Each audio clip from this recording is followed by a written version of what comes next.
सध्या जगामध्ये प्रचंड उलथापालथ सुरू आहे। इराण, अमेरिका, इस्रायलच्या युद्धामधून पेट्रोल डिझेलचे दर भारतामध्ये वाढत चाललेले आहेत। त्याचा अपरिहार्य परिणाम म्हणून महागाई सुद्धा वाढत चाललेली आहे। या सगळ्या परिस्थितीमध्ये एक मोठी कामगार चळवळीच्या दृष्टिकोनातून घडलेली घटना जर कोणती असेल तर उत्तर भारतामध्ये कामगारांनी उद्रेक केला, संप केला, उत्स्फूर्तपणे चळवळ केली आणि त्यांना काही पगारवाढ देणं त्यामुळे मालकांना भाग पाडलं। यात आपण पाहतोय की सरकारची जी भूमिका आहे ती बघ्याची भूमिका होती, किंबहुना मालकांची बाजू घेणारी भूमिका होती। कामगारांच्यावर दडपशाही करणे, लाठीमार करणे, त्यांनी स्वतः जे जाहीर केलेले किमान होतं नाही त्याच्याबद्दल खुलासा न करणे हे सगळं सुरू होतं। विशेषतः हे जे भाजप सरकार आहे ते कामगारांच्या मागण्यासंबंधी अत्यंत विरोधी भूमिका घेणारं सरकार आहे आणि त्यांना कामगारांनी मागण्या केल्यानंतर ती मान्य करणं हे त्यांना स्वतःचा पराभव वाटतो, अशी विकृत मनोवृत्ती त्यांची आहे। सर्व जगाने हे मान्य केलेले आहे की 60 वर्षे काम केल्यानंतर त्यांना पेन्शन द्यावं, ग्रॅज्युटी द्यावी, त्यांना प्रॉव्हिडंट फंड योजना लागू करावी, पण जे स्वतःचे कामगार आहेत त्याच्याबद्दल सुद्धा देत नाही।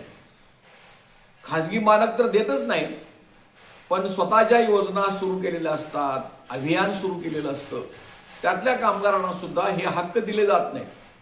विशेषतः कायम कर्मचारी म्हणून कामगारांची नेमणूक न करता, म्हणजे मग त्यांना काही द्यावं लागत नाही, त्यांचं प्रचंड शोषण करायचं, कमी वेतनावर राबवून घ्यायचं आणि वर म्हणायचं आमचा काय संबंधच नाही त्यांच्याशी, ते मानधनावर काम करतात, त्यांना काय आम्ही हक्क देणार नाही, असं सुप्रीम कोर्टामध्ये सातत्याने ते म्हणत आलेले आहे। सुप्रीम कोर्टाचे ते निकाल आहेत ते सुदैवाने कामगारांच्या बाजूने असणं हे खूपच स्वागतार्ह बाब आहे। हे सरकार सगळं सुप्रीम कोर्टाचं ऐकतं अशातला भाग नाही। कामगारांच्या बद्दल तर त्यांचे निकाल अंमलात आणायचे नाहीत असंच त्यांनी ठरवलेलं आहे। बाकी आपण पाहतोय निवडणुकीच्या बाबतीमध्ये असतील, इतर बाबतीमध्ये असतील, त्याची अंमलबजावणी केली जाते। तर सुप्रीम कोर्टाच्या काही निकालांचं आज आपण चिंतन करू म्हणा किंवा लक्षात घेऊ। 2022 मध्ये मनीबेन भारिया या गुजरातच्या ज्या अंगणवाडी सेविका होत्या त्यांनी सर्व योजनाकर्मी कर्मचाऱ्यांच्या बाजूने काही प्रयत्न केले, प्रचंड संघर्ष केला, त्यांना मदत स्वयंसेवी संस्थांनी केली। कुठल्याही देशव्यापी संघटनेच्या वतीने ती केस दाखल करण्यात आलेली नव्हती। तिने जिल्हा पातळीवरून हायकोर्टमध्ये केस केली, हायकोर्टमध्ये विरुद्ध निकाल गेल्यानंतर सुप्रीम कोर्टात केस केली। सुप्रीम कोर्टाने सरकारचं म्हणणं फेकून दिलं। सरकारने तिथं तेच सांगितलं यांचा आणि आमचा काय संबंध आहे, हे मानधनावर काम करतात, हे काय आमचे कर्मचारी नाहीत, हे स्वयंसेवी आहेत, त्यांना आम्ही पगार देत नाही, मानधन देत नाही, या दोन्ही गोष्टी त्यांनी नाकारल्या। त्यांनी सांगितले की तुम्ही त्यांना कामावर ठेवलेलं आहे, तुम्ही त्यांना आदेश करता, तुम्ही त्यांना ड्युटी ठरवून देता, त्यांची नेमणूक तुम्ही करता, तुम्हाला ही जबाबदारी टाळता येणार नाही आणि त्या तुमच्या कर्मचारी आहेत, कर्मचारी व्याख्येमध्ये येतात, पगाराच्या व्याख्येमध्ये येतात आणि त्यांना ग्रॅज्युटी दिली पाहिजे। आता हा 2022 सालचा निकाल आहे। सगळ्या देशातल्या निदान अंगणवाडी कर्मचाऱ्यांना जो लागू आहे इतकंच नव्हे तर सर्व योजनाकर्मी कर्मचाऱ्यांना लागू आहे।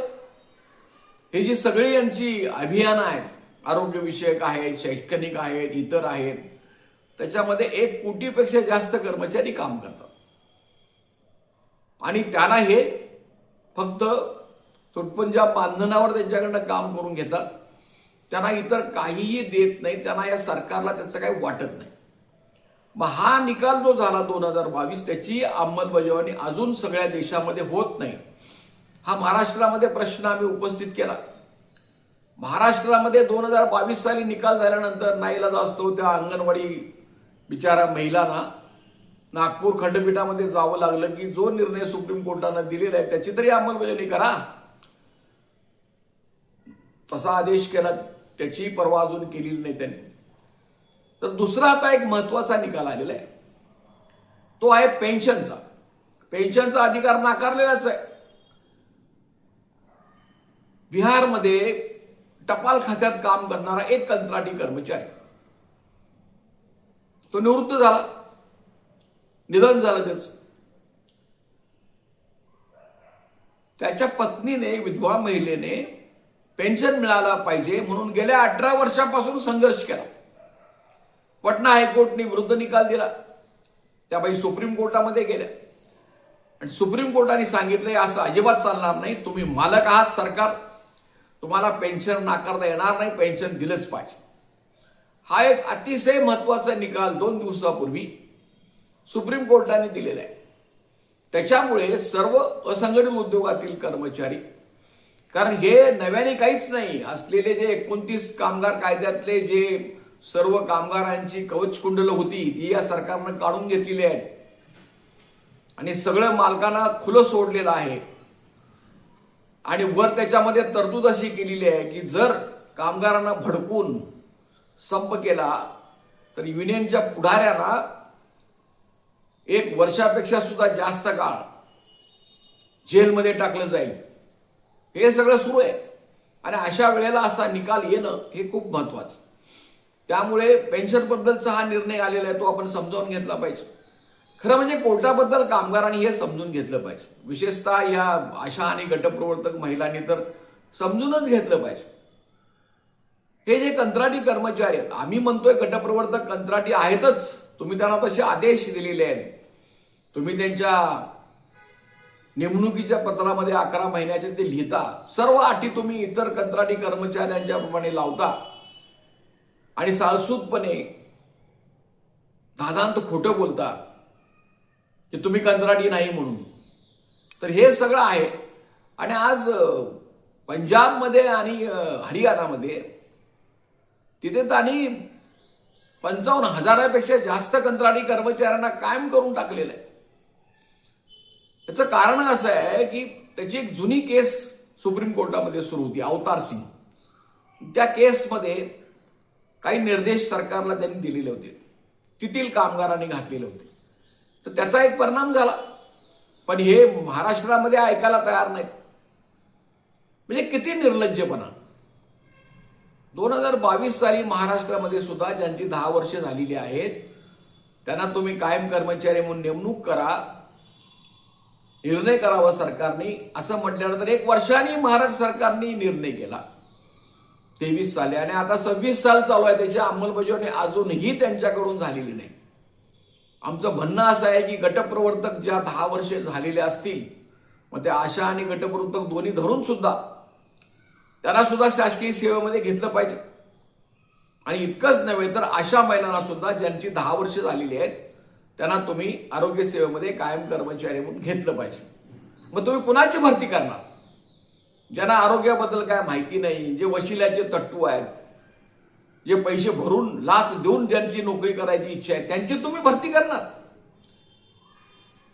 म्हणजे त्यांनी सांगितलं की 10 वर्ष झालेल्यांची नेमणूक तुम्ही करा. तर या विधानसभेमध्ये असा ठराव केला की 33% फक्त आम्ही त्यांच्या जागा भरणार आणि बाकीच्या 67% जे आहेत त्या आम्ही खुल्या पद्धतीने भरणार. म्हणजे खुलं म्हणजे यांचं खुलं राहणंच सगळं चरायला.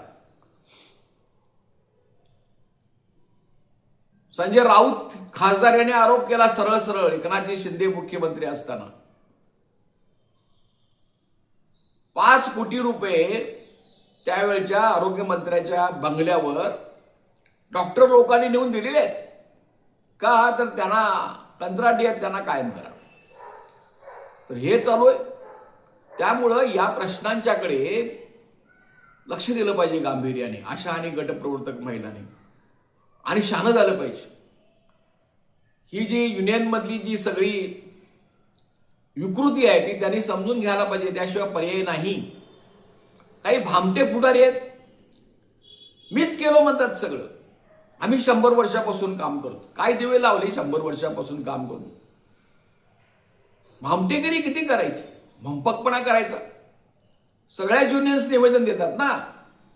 आता आम्ही 2 दिवसापूर्वी निवेदन दिलेलं आहे या सगळ्या मागण्यासंबंधी. एकनाथजी शिंदे आणि मुख्यमंत्री यांनी आम्हाला उत्तर पाठवून दिलेलं आहे की तुम्ही सार्वजनिक आरोग्य विभागाकडे संपर्क करा. आमचं निवेदन आम्ही त्यांच्याकडे पाठवून दिलेलं आहे. असा पाठपुरावा चालू आहे. सर्वच म्हणून काम करतात. जे काही आतापर्यंत मिळालेलं आहे महाराष्ट्रामध्ये आशा आणि गटप्रवर्तक महिलांना, कंत्राटी कर्मचाऱ्यांना सुद्धा ज्या ज्या वेळा त्यांनी संप केलेला आहे त्या वेळेला वाढ झालेली आहे. संप न करता कधीही काहीही मिळालेलं नाही.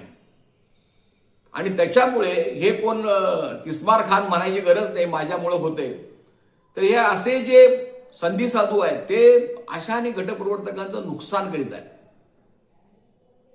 सगळ्याच रजिस्टर कामगार संघटना आहेत. कुणालाच मान्यता नाही एका युनियनला. कुणी असं म्हणायचं काम नाही की मी 100 वर्षाचा आहे. आणि 100 वर्षाचं म्हणता यांचं त्या जिल्ह्यामध्ये रजिस्टर युनियन नाही, बँकेत खातं नाही, नुसता पठाणासारखं पैसे गोळा करायचे. आम्ही तुम्हाला मिळवून दिले पैसे, आम्हाला तुम्ही 2000 द्या, 5000 द्या, 10,000 द्या, आणि अनेक प्रकारचा महिलांच्यावर दबाव आणून पैसे काढायचे, अनेक लोकांना मध्ये घालायचं. हे उधळून लावलं पाहिजे.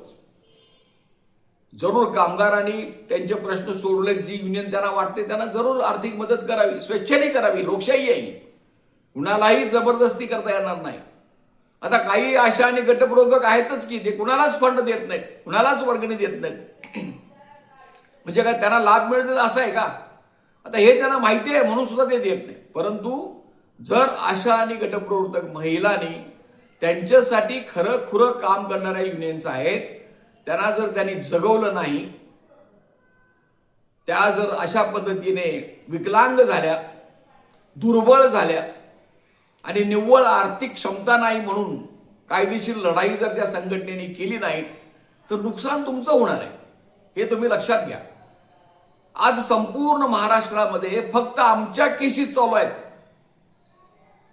आमच्या संघटनेच्या गटप्रवर्तकांची स्वतंत्र केस केलेली आहे ती चालू आहे. आशांची गटप्रवर्तकांची सुद्धा शासकीय कर्मचाऱ्याचा दर्जा द्या म्हणून ती चालू आहे 2022 सालापासून. तर ही प्रदीर्घ लढाई असते, चिवटपणाने त्यामध्ये राहावं लागतं. मणिबेन बाई गुजरातच्या आहेत, सतत त्यांनी 5 वर्ष संघर्ष केला सहन करून. आता ही जी विधवा महिला आहे त्या बिहार मधली, मी सांगितलं तुम्हाला 18 वर्ष ती संघर्ष करते आणि मग तिला न्याय मिळाला. तर या प्रश्नाकडे तुम्ही आता गांभीर्यानं बघितलं पाहिजे. आशा आणि गटप्रवर्तक महिलांनी असली कोण नकली कोण याचा शोध घेतला पाहिजे. त्याशिवाय तुम्हाला पर्याय नाही. मुळातच स्त्रियांच्यावर शोषण केलं जातं. पुरुष सत्ताक पद्धती आहे. सुप्रीम कोर्टाने सांगितले अरे या पॉश कमिट्या प्राथमिक आरोग्य केंद्रावर तयार करा, आदेश केलाय. महाराष्ट्र सरकारने सुद्धा आदेश केला, पण त्याची काही पर्वा केली जात नाही. अजूनही त्या कमिट्या नाहीत. साधं काम केल्याबद्दल वेतन चिठ्ठ्या दिली जात नाही. अरे वेतन चिठ्ठी द्या म्हणून या NRHM आदेश केलेला आहे, पण त्यांनी दिलं नाही, त्यांच्यावर कारवाई करा. तर हे आशांच्या संदर्भात प्रश्न तयार होतो की मांजराच्या गळ्यात घंटा कोण बांधायची? एखादी आशा पुढे झाली तर तिला त्रास दिला जातो. तर हे जे आहे ते सगळं आपल्याला लक्ष ठेवलं पाहिजे. आणि काम करता करता आपण कायदेशीर लढाई जी चालू आहे देशामध्ये त्याच्याकडे दुर्लक्ष करू नका. तुम्हाला आयुष्यभरची जर कमाईची पाहिजे असेल तर जे अंगणवाडीला मिळाले ते तुम्हाला मिळतं, कारण तुम्ही योजनाकर्मी आहात ना. तुम्ही योजनाकर्मी आहात. 1 कोटीपेक्षा जास्त कर्मचारी आहेत. मग एक काम करणाऱ्या महिलांना मानधनावरच्या जर एक निकाल लागू होत असेल तर तो आपल्यालाही लागू होतो. हे भारतीय राज्यघटनेचं सूत्र आहे, समान कामाला समान वेतन. तर त्याच्यामुळे की आता आम्ही बांधकाम कामगारांच्या विधवा महिलांची 19 विधवा महिलांची केस चालवली 2016 सालापासून. त्याची सुनावणी 9 जून रोजी आहे की त्यांना 2 लाख रुपये दिले गेलेले नाही. तर कायदेशीर लढाई आपण करत राहिलं पाहिजे. इतर प्रश्न आपण हातात घेतले पाहिजेत. आणि हे फक्त काय आहे, एकदा मोर्चा काढला, एकदा आझाद मैदानमध्ये जाऊन बसलं म्हणजे मिळणार आहे असं नाही. त्यांनाही माहिती आहे की ते 1 दिवस बसतील, 2 दिवस बसतील, 3 दिवस बसतील आणि जातील. कामगार संघटनांची निवेदनं सगळी केराच्या टोपलीत टाकतात, त्याला उत्तर देण्याची दानत सुद्धा त्यांच्यात नाही. पण कोर्टाने ऑर्डर केली की झक मारत त्यांना कोर्टात यावं लागतं, हायकोर्टमध्ये सुप्रीम कोर्टामध्ये यावं लागतं. निकाल झाला तर त्याची अंमलबजावणी करण्याशिवाय पर्याय राहत नाही, त्यासाठी सुद्धा दबाव आणायला लागतो. तर हे सर्व लक्षात घेऊन तुम्ही ज्या केसेस चालू आहेत त्याच्याकडे लक्ष द्या.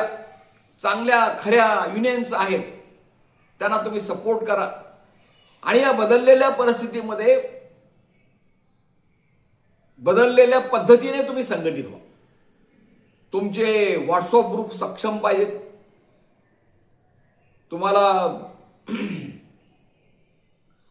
झूम मीटिंग मध्ये सहभाग चांगला घेता आला पाहिजे. आता तुमच्यावर जी दादागिरी चालू आहे ऑनलाईन कामाची, ते शस्त्र तुम्ही वापरा ना. तेच ऑनलाईनचं शस्त्र घ्या आणि त्यांच्या टाळक्यात हाणा. आणि ते करण्यासाठी त्याच्यामध्ये तुम्हाला प्रगत व्हावं लागेल, त्या साधनांचा वापर केला पाहिजे. तर ते तुम्हाला करावं लागेल. ती साधनं तुम्ही वापरा. महाराष्ट्राच्या कानाकोपऱ्यात जरी असले तरी तुम्ही संपर्क करा, फोन करा. आता मी तुम्हाला सांगतोय, आमच्या बांधकाम कामगारांच्या विधवा महिलांचं मी अपील केलं होतं. 50 पेक्षा जास्त सांगली जिल्ह्यातल्या ज्या महिला आहेत, विधवा महिला, त्यांनी आमच्याशी संपर्क केला. त्यांना आम्ही कसं तो लाभ मिळू शकतो याची प्रकरणं आम्ही तयार करून दिली, कागदपत्र तयार करून दिली. तर हे आपण सुद्धा ऑनलाईन पद्धतीचा वापर केला पाहिजे. आशा ही प्रत्येक गावात पसरलेली आहे. त्यामुळे गावाच्या पातळीवर संघटन होणं शक्य नाही. आता जिल्ह्याच्या पातळीवर सुद्धा शक्य नाही. आता जिल्ह्यातल्या कोण महिला आणि काय समजत नाही, हे एवढे विकृत आहेत की त्यांनी आशांच्या साडीचा रंग सुद्धा एक करून टाकला. पूर्वी कोण कुठल्या जिल्ह्यातले आम्ही मोर्चाला बसल्यानंतर समजायचं कुठला जिल्हा आलेला आहे, आता काहीच समजत नाही. तर ते जे सगळं हे आहे आणि हे याच्यासाठीच त्यांनी केले. संघटना विस्कळीत झाली पाहिजे, सरकारचं धोरण आहे. लक्षात घ्या, तुमची संघटना संपली पाहिजे, विस्कळीत झाली पाहिजे. तुम्ही संघटनेला वर्गणी देता कामा नये. जमेल त्यावेळेला हे सरकार संघटनांना बदनाम करायचा प्रयत्न करते. आणि हे सगळं असल्यामुळे तुम्ही या सर्व बाबींचा विचार करा आणि मागणी करा. ज्या आता निवृत्त झालेल्या आशा आहेत त्यांनी ग्रॅज्युएटीची मागणी करा. आम्ही तुम्हाला सांगतोय, आम्ही अर्जांची कागदपत्रांची पूर्तता करून देतो. पेन्शनची मागणी आता या सुप्रीम कोर्टाचा निकाल हातात घेऊन त्यांच्याकडे केला पाहिजे, ज्या निवृत्त झाल्या असतील त्या. तर हे आपण सगळ्यांनी करावं असं मी आपल्याला अपील करीत आहे. मी शंकर पुजारी. हे युट्यूब चॅनल जे आहे ते असंघटित उद्योगातील कामगारांसाठी चालवलं जात. माझा मोबाईल क्रमांक आहे 9960499366. काहीही प्रश्न समस्या असल्यास जरूर कॉल करा. आणि त्याचबरोबर आशा BF नावाची एक वेबसाईट सुद्धा आमची आहे, ती सुद्धा तुम्ही पाहू शकता. आणि त्याचबरोबर हे जे काही युट्यूब चॅनल आहे ते तुम्ही सबस्क्राईब करा, लाईक करा, फॉरवर्ड करा. एवढं बोलून मी आजचं विवेचन पूर्ण करीत आहे. धन्यवाद. लाल सलाम. जय भीम.